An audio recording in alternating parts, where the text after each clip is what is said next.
Peruano. La pregunta sigue vigente hasta el día de hoy. ¿En qué momento se jodió el Perú? Hace décadas que buscamos la respuesta y siempre terminamos echándole la culpa a quienes nos han gobernado. Es más fácil decir que nuestro Perú se hundió por la reforma agraria de Velasco, porque el arquitecto no le dio importancia al terrorismo, por culpa del primer gobierno de Alan y su tren cargado de inflación e inoperancia económica, por culpa del autogolpe, los Vladivideos y la corrupción en el gobierno Fujimori, por culpa de los whiskies y la hora cabana, por culpa de la mayoría de la clase política que gobernó y gobierna el Perú y que sigue viviendo en el escándalo y en la corrupción. Pero por más que querramos deslindar nuestra responsabilidad por la crisis social que asfixia al Perú, compartimos demasiados hábitos que nos hacen muy parecidos a quienes culpamos y criticamos, porque aún creemos que la criollada se tiene que celebrar como si fuera parte del orgullo nacional. Somos vivos y por eso compramos facturas para pagar menos impuestos. Ganamos los trabajos no por nuestro esfuerzo o talento, sino gracias a una pequeña coimisión. Nos colamos en la fila para que nos atiendan primero. Aceleramos en ámbar y nos pasamos la luz roja, porque así llegamos más rápido. Somos tan vivos que si no encontramos estacionamiento, nos ponemos en el espacio azul reservado para las personas con discapacidad.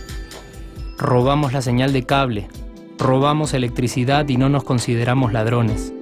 Reclamamos que haya justicia y se acabe la corrupción, pero le pagamos 5 soles a un policía para que no nos ponga papeleta o al juez para que abogue por nuestra causa. Jamás le damos el pase a un transeúnte en el cruce peatonal porque en el Perú, si no eres vivo, no eres nadie. Pero si somos tan vivos, ¿por qué le tocamos bocina al semáforo en rojo, como si este fuera a escuchar nuestra ansiedad? ¿Por qué tiramos la basura en la calle, como si la ciudad perteneciera a cualquiera menos a nosotros? ¿Por qué nos quedamos callados y no protestamos cuando el chofer de la combi no deja de cometer imprudencias? ¿Por qué estamos tan interesados en saber qué vedette trampea con qué jugador, en vez de conocer algo sobre nuestra historia, nuestra economía, nuestra literatura, o al menos saber cuáles son nuestros derechos más elementales? ¿Por qué sentimos que se nos hace un favor cuando un empleado del Estado nos atiende? ¿Por qué dejamos que un panetón sea el mejor argumento de un político para llevarse nuestro voto? ¿Por qué cuando alguien hace algo bien, decimos que parece hecho en el extranjero, como si eso fuese más meritorio? ¿Por qué no nos sentimos orgullosos de nuestra diversidad cultural? ¿Y por qué, si somos tan vivos, seguimos alimentando este círculo vicioso que no nos deja avanzar como sociedad y nación? Es cierto que nuestros niveles educativos dan pena, y si queremos llegar a ser un país con posibilidades de desarrollo, se tiene que invertir en escuelas y capacitar a los maestros. Pero ¿de qué nos servirá una buena educación fuera de casa cuando dentro educamos a nuestros hijos dándoles el peor ejemplo? Es cierto que se necesitan medidas urgentes para frenar la ola de delincuencia y violencia que azota al país. Pero ¿de qué nos servirá pacificar las calles cuando en nuestros hogares la violencia física y psicológica parece haberse institucionalizado? Es cierto que se necesita una verdadera reforma judicial para que en el Perú se pueda hablar de justicia, pero ¿de qué servirá lograrlo cuando la mayoría de nosotros sigue avalando la ley del más fuerte, del más rico, del más vivo?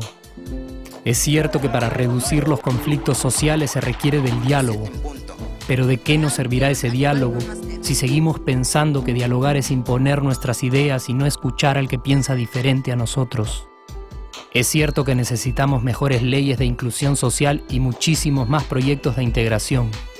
Pero ¿de qué nos servirán estas leyes y proyectos si hasta el día de hoy la publicidad peruana define nuestros estratos socioeconómicos por el color de la piel y a nadie le parece raro? Si hasta el día de hoy seguimos avergonzándonos de nuestras diferencias o sintiéndonos superiores por estas mismas diferencias. Es cierto, es mucho más fácil echarle la culpa de absolutamente todo a nuestros gobernantes. Pero la realidad es que el Perú se hunde en exacta proporción a esa viveza que alimentamos todos día tras día. Sí, somos nosotros la materia prima con la que se hace este país. Y si no corregimos nuestros hábitos, si nuestra materia prima sigue adulterada, Cualquier producto que hagamos también saldrá adulterado. Y por más logros que obtengamos en nuestra economía, en los deportes, en las artes, en nuestra cocina, por más orgullosos que nos sintamos de nuestros representantes, de nuestra historia, de nuestras maravillas o de nuestra creatividad, si no cambiamos estos hábitos, seguiremos preguntándonos ¿en qué momento se jodió el Perú? Yo ya estoy harto de esa pregunta. Estoy harto de ver cómo un país con tantas posibilidades y oportunidades, con tantas riquezas naturales y con tanta historia, tenga que seguir viviendo en el subdesarrollo solo porque no nos creemos capaces de vivir de otra manera.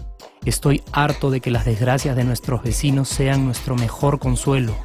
Harto de que el sí se puede sea solo una frasecita hecha para un partido de fútbol y que no podamos aplicarla en nuestra vida. Aunque te cueste creerlo, sí podemos. Claro que podemos. Pero depende de que tú y yo comencemos a trabajar en ello de una vez por todas. Porque la transformación del país hacia una nación desarrollada ya no está solo en cancha de los políticos o de los poderosos, y no está en el terreno de los milagros.